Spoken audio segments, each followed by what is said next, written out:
Hello, my friends. Welcome back to Ink and Fig. My name is Alex, and it is time for another coffee date with Alex. I have water today because it is much later than it looks, and if I drink coffee at this time of the evening, I'm never going to sleep again. So, we're hydrating instead, which we love to see. And I have some things to talk about. First of all, I am proud to say that I have finished my second book of September earlier today. I will be talking about that in just a moment. But I'm proud of that, and I'm going to be starting my third book of the month later tonight.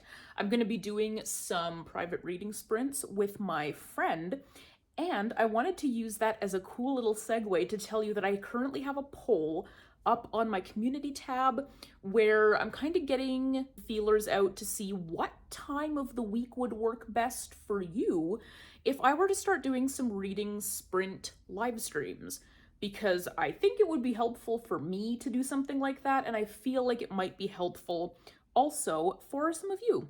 So, if you have any strong feelings about that, either comment that down below or go over to the community tab on my channel and vote on that poll. Let me know how you feel about that, and maybe we can come up with some live streams, because I think that would be really fun to incorporate into what we're already doing over here on this channel. With that out of the way, it's time to discuss what I've been reading so far in September. Now, as I said, I finished 2 books, so I'm going to tell you about the first one first and then the one that I finished today second, because I'm still ruminating on the experience of reading that book for reasons that I will explain, and I just feel like I need to talk about this first book first while I finish off those thoughts. So, the first book that I finished in September was The Sunbearer Trials. I finished this a couple of days ago. This one, I keep going on about just how pretty the cover is, and it was really pretty. The book inside the cover, in my opinion, was a bit of a mixed bag. The reason I say that is because I love Aiden Thomas's writing. I expressed that in my last video, and I'm going to stand by that. I think that their style is fun, it's accessible, it's extraordinarily readable, and it's just a good time. They seem to be a person with good vibes, and that absolutely translates into their work, honestly. The thing about this book that I was getting was it felt like they rushed through it. Almost like this was either, a NaNoWriMo book, which I don't think it was, because they did specifically mention that Cemetery Boys started life as a NaNoWriMo book, and they have not, to my knowledge, said the same thing about this book. Alternately, I feel like they were coming up against a deadline with their publisher wherein they needed to put a book out by such and such date, and they had this idea, but sometimes the deadlines are just a little bit too short and you have to rush through things. So I feel like the general idea of the plot in here wasn't as fully realized as it could have been. I think that there were some connections that didn't get made that I think could have been made that would have strengthened the story a little bit, particularly in terms of people's motivation for things, how certain events connected with each other, things like that. There were certain scenes that I felt were repetitious also, so we would keep revisiting the same locale, almost in an effort to make something happen, which I've done before as a writer, so that's why I'm trying to speak to this, is you keep getting some characters to go back to a specific place to continue having discussions to try to get some movement in the plot. And that's what I felt was one of the things that, sorry, I'm having some trouble with one of my pieces of hair here, and it's just having a time. That looks good. Okay, so we kept having 2 of the main characters go to the gym, basically, in this book, and they kept sort of grinding at the same conversation over and over again until we got some plot movement. And on one hand, that is how sort of real life happens. You kind of keep grinding at things until stuff happens, but it felt like the author didn't really know how better to get things going, so they just kept throwing stuff at the wall to see what stuck, is how it felt to me. Again, this is coming from the perspective of me who has done writing and who has written several novel-length pieces and has gotten stuck in the middle of a book before and had to figure out how to make something happen. So you just, like, get your characters to have a fight, basically. So that, in my opinion, took away a little bit from this book overall. It just made it feel a little bit clunky and a little bit forced, and that wasn't something that I really enjoyed. Ultimately, I would recommend the book if you're looking for a good time. It was very good, and I will definitely be reading the sequel because, as I found out at the end of this book, this is the first in at least a duology, if not a series. So I will be continuing this, but I hope that they have more time and space to get the second one out, because I really think that this story could have a lot of legs if they have time to fully realize it. The second book that I finished earlier today and that I have some thoughts about is I Want to Die But I Want to Eat Tteokbokki by Baek Se-hee. This book ended up being a very interesting concept. Basically, every one of the chapters in this book was a direct transcript of a different therapy session that the author had with her psychiatrist. And it really was sort of a down and gritty hashing it out of her issues that she was trying to deal with. What I didn't know going into this was that the issues she was dealing with were what is called persistent depressive disorder, which I have. So that struck home pretty quickly, pretty early on, because I understand what that's like, and I was able to sympathize with a lot of the stuff that was going on in here. What I didn't think was the most helpful, weirdly enough, well, and I think the book mostly suffered from form rather than function. I think that sharing the down and gritty details was a very brave choice, first and foremost. I don't think I would ever do that, because those conversations include some very, very deep feelings that I don't necessarily think the world needs to know about. But the author here was very brave in choosing to share that part of her journey, and, like, absolute kudos to her. But that was basically the whole book. And I don't know if that journey in and of itself is enough to really drive home what therapy is and what it can do for you. It doesn't necessarily drive home the entire impact of the experience also, because I think very strongly that this book was focusing on impact rather than the process of therapy. Like, she didn't go into therapy with the idea of, I'm going to go through therapy and then write a book about it. That wasn't her goal here. She started therapy, realized what it was doing for her, and then decided that this would be a really good memoir, for her own development and feelings of self-esteem, and also possibly for others, which clearly it is, because this is a bestseller. It was endorsed by BTS's RM, who is Namjoon, for those of us who know their names and not their handles or stage names or whatever you call them. Anyway, I'm getting off track. What I think could have made this better is at the end of every section, she basically had a 1 or sometimes 2-page think piece about what she and her therapist went over in the session at the beginning of the chapter. So a chapter would basically look like maybe an introduction and then 12 or so pages of transcript, and then a 1 or 2-page think piece about one of the major takeaways from that session.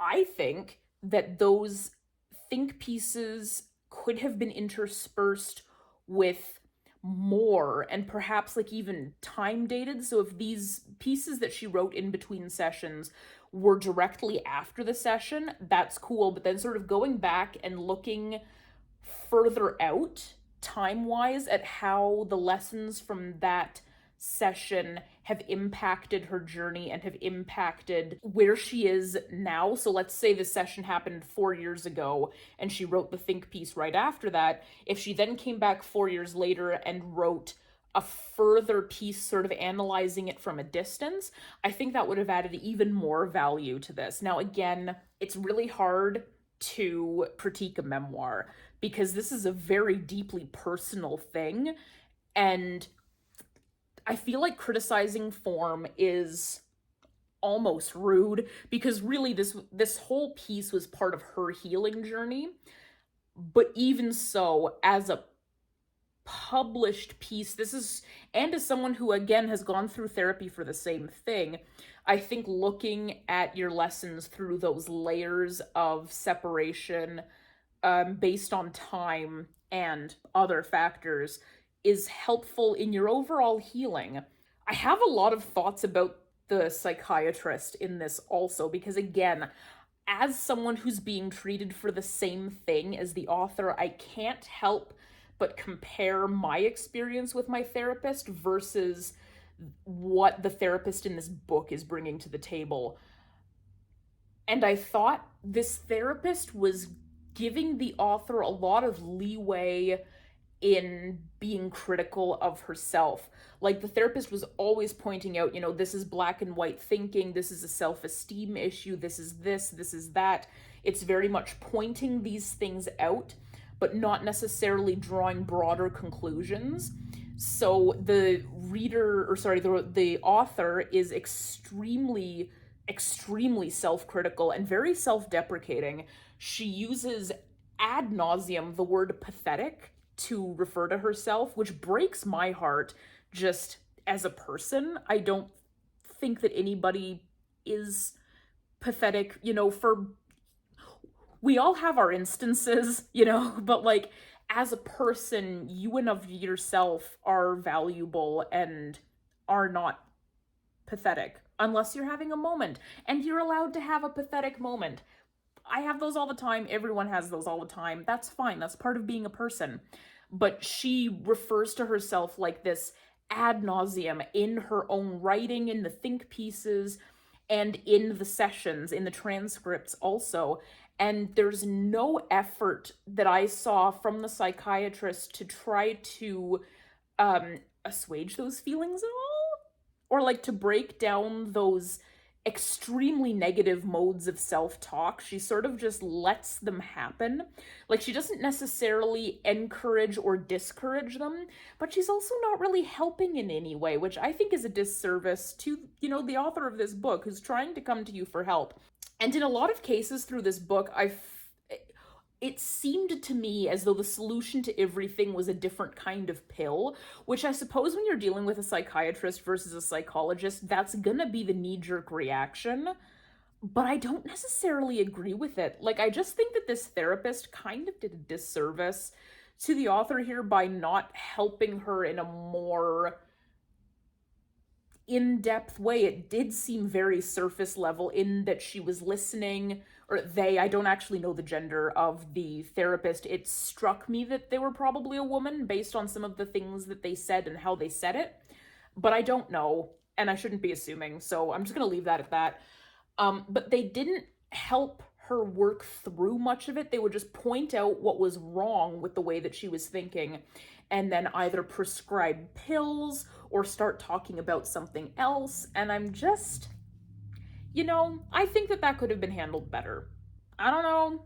I'm not a therapist. I'm not in any way trained to deal with these things. It's just that for me, my therapist has been helping me a lot with things like family of origin and working through traumas and answering the question of why, why am I like this? Why do I think like this? And we try to work through those questions to a way or to a place where I can empathize with myself and then try to work through breaking those habits. Whereas I don't think there was any effort by this psychiatrist to help the author empathize with herself. It was just working on empathizing with other people and then trusting other people's view of her, which is an important piece, but it doesn't really help with that self-confidence and self-esteem part, wherein the author repeatedly says she doesn't like herself.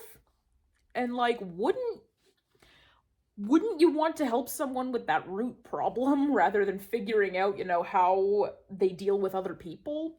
I don't know.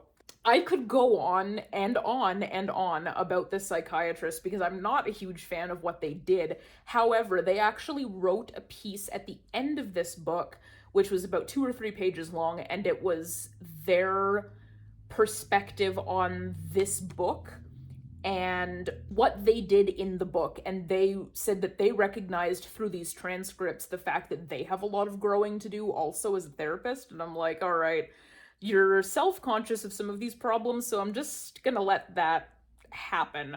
If you're looking for a really interesting mental health look, and if you'd like to see what therapy looks like, regardless of the fact that I don't necessarily agree with the direction that this therapist took, I did think that this was a good way to look at how therapy happens and how you get into the nitty-gritty of how you feel about things and the kind of things that you talk about, because it's not always just like, oh, well, how do you feel about that? Like, it's definitely, it's like therapy is a conversation, ultimately, and I think that this really illustrated that, and I thought that the author's think pieces throughout the book were the most valuable part of this for me, and I just would have liked to see those expanded upon. But otherwise, this was a good book. It was also nice and short and easily digestible, so if it requires a reread, it is really quick to reread, which I also like. Good books, both. Very happy with both of those. That, I think, is going to be it for me today. Thank you so much for joining me. I always love having you around. Leave a comment down below and tell me what it is that you're reading right now and how you feel about it. If you've got big feelings, all the more, I would love to hear them. And leave me a like on this video if you liked it so that other people can come and join the fun. Go ahead and follow me on all my social media at Ink and Fig. I am on basically every platform at that handle. Thank you so much again, and I will see you in the next one. Bye.